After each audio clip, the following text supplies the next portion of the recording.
Call all Yahweh Hashem Yahushua and Shalom to the elect. I was just online looking at some videos, looking at elders and apostles videos and stuff, and looking at some news clips, and this just stood out to me right here with these coffins on here. It says, "No more space, Italian crematorium stops." Go to it, it says, "Stop accepting bodies." And it made me think about the scripture saying, "No one should bury their dead." Now, in the book of Jeremiah, it hits home even more because from personal experience, people always ask me, like, why you don't have no kids or nothing like that? Because I'm aware of what's about to happen to this society. And if you have kids, ain't nothing wrong with it. It ain't like it's wicked to have kids and nothing like that. But if you could prevent it and you alert to what's happening, having babies or a little infant or a little toddler, whatever the scenario may be, running around in these times that we come into, will actually be more of a burden. But Yahweh Hashem Yahushua still can deliver because a lot of kids and stuff, they're going to make it from this destruction too. But I just want to read this in the scripture in the book of Jeremiah, chapter 16. It says, verse 1. It says, "Disaster predicted," which you see happening all around the world right now. A bunch of disaster. It says, "The word of the Lord Yahweh came also unto me, saying, Thou shalt not take thee a wife, neither shalt thou have sons or daughters in this place. But thus saith the Lord Yahweh concerning the sons and concerning the daughters that are born in this place, and concerning their mothers that bear them, and concerning their fathers that begat them in this land. They shall die grievous deaths. They shall not be lamented, neither shall they be buried, where they shall be as dung upon the face of the earth, and they shall be consumed by the sword and by famine, and their carcasses shall be meat for the fowls of heaven and for the beasts of the earth." It says in verse 5, it says, "For thus saith the Lord Yahweh, enter not in the house of mourning, neither go to lament, nor bemoan them, for I have taken away my peace from this people, saith the Lord Yahweh, even loving kindness and mercies." So all that love everybody's spirit, hey, that's not real.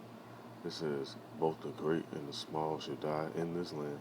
They shall not be buried, neither shall men lament for them, nor cut themselves, nor make themselves bald for them.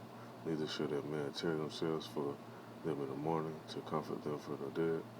Neither shall man give them the cup of consolation to drink for their father or for their mother. Thou shalt not also go into the house of feasting to sit with them to eat or drink, for thus saith the Lord Yahweh of hosts, the power of Israel. Behold, I will cause to cease out of this place in your eyes, and in your days the voice of mirth, the voice of gladness, the voice of the bridegroom, and the voice of the bride." And reading on some more. Let me see if I want to actually put out.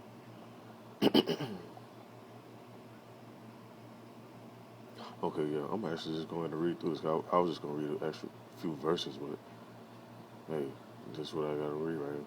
In verse 10 it says, "And it shall come to pass, when thou shalt shew this people all these words, and they shall say unto thee, Wherefore hath the Lord pronounced all this great evil against us? Or what is our iniquity? Or what is our sin that we have committed against the Lord our power?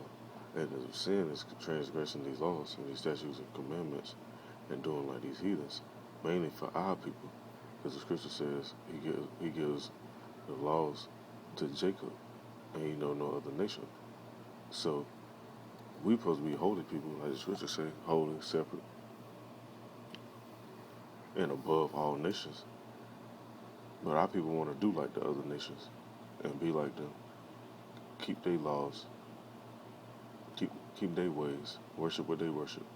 So that's why Yahweh Hashem Yahushua pouring out this, like the scripture say, "Wherefore hath the Lord pronounced all this great evil against us?" Or what is our iniquity? That's our iniquity. They promote this sodomite spirit mainly with the men of our nation, with the women, twisting everything up, having everything upside down, no balance.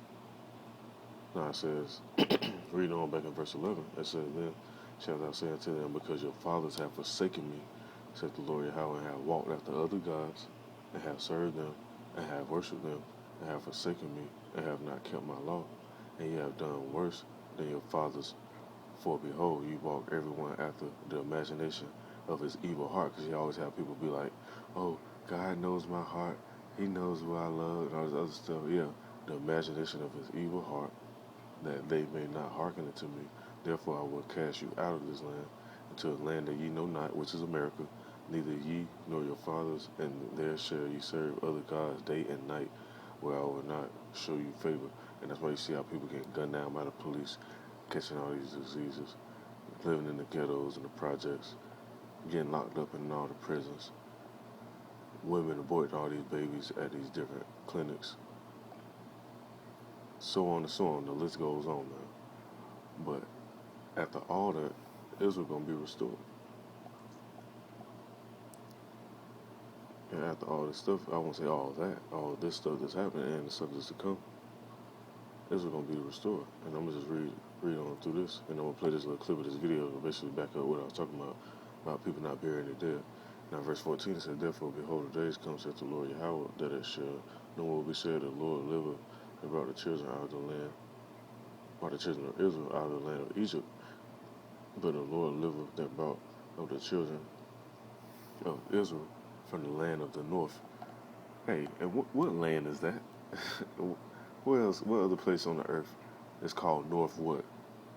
But anyway, it says, and from all the lands whither he had driven them, which, because you have Israel scattered amongst all nations, whether they're not just in North America, they're in South America, China, Japan, Iran, Iraq, Russia, New Zealand, Poland, Iceland, Greenland, wherever people scattered at. Our people is in different parts of the world, Australia, all the different islands in the East Caribbean, all these different regions of the world, our people been scattered.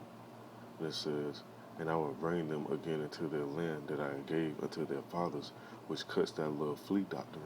Because I've seen a video which I was going off, talking about traveling and basically, ain't nothing wrong with traveling and going out of town, but fleeing to try to hide out and escape your judgment.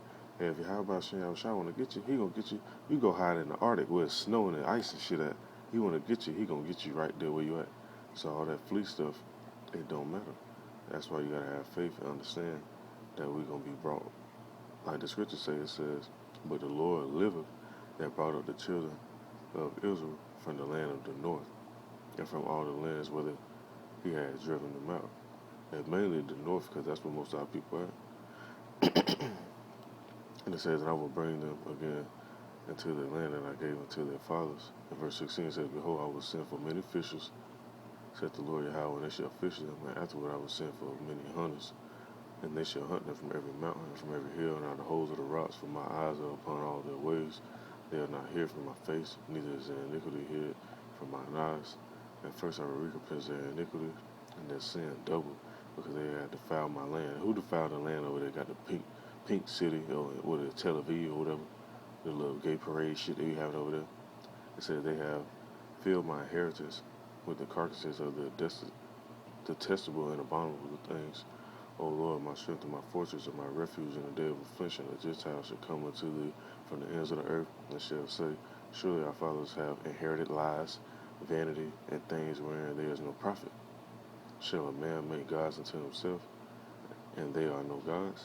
Therefore, behold, I will this once cause them to know. I will cause them to know my hand and my might, and they shall know that my name is Yahweh. And I just want to play this video, and I'm just let this end off like this.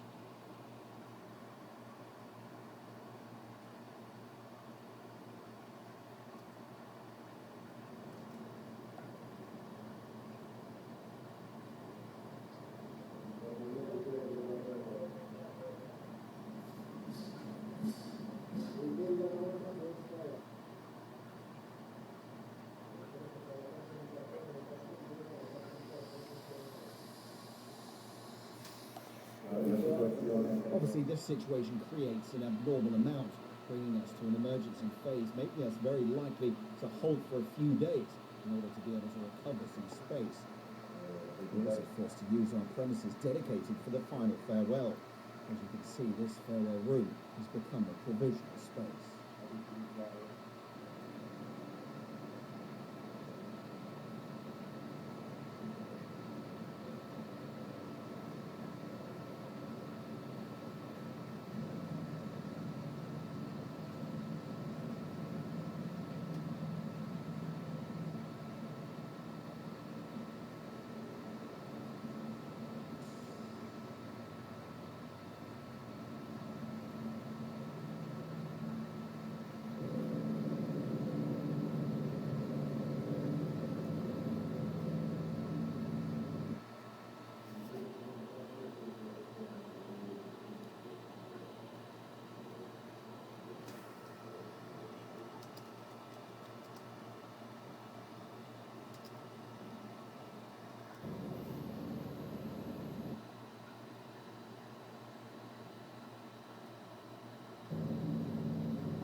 I'm just ending this off of this last verse. It's the book of Romans chapter 3, verse 3.